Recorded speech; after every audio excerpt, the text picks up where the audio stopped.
লেবাননের দক্ষিণাঞ্চলে চলমান উত্তেজনার মধ্যে জাতিসংঘ শান্তিরক্ষীদের একটি ঘাঁটিতে ইসরায়েলি বাহিনী হামলা করেছে। এতে অন্তত একজন শান্তিরক্ষী নিহত হয়েছেন বলে জানিয়েছেন United nation interim force in Lebanon.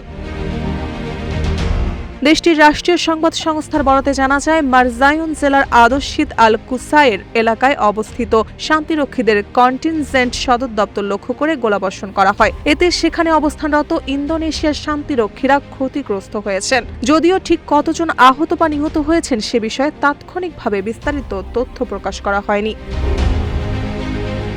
এই ঘটনায় উদ্বেগ প্রকাশ করেছেন লেবাননের বেসরকারি সম্প্রচার মাধ্যম আল জাদেদ। তাদের প্রতিবেদনে বলা হয়েছে, হামলায় হতাহতের আশঙ্কা রয়েছে এবং আহতদের দ্রুত হেলিকপ্টারের মাধ্যমে নিকটস্থল হাসপাতালে নেওয়া হয়েছে। পরিস্থিতি এখনও অস্থিতিশীল থাকায় সঠিক তথ্য সংগ্রহে কিছুটা সময় লাগছে। এদিকে একই দিনে লেবাননের দক্ষিণাঞ্চলের সাকরা শহরেও ইসরায়েলি বাহিনী বিমান হামলার খবর পাওয়া গেছে। দেশটির রাষ্ট্রীয় সংবাদ সংস্থার তথ্য অনুযায়ী ওই হামলায় অন্তত ৫ জন নিহত হয়েছেন এবং আহত হয়েছেন আরও ২ জন।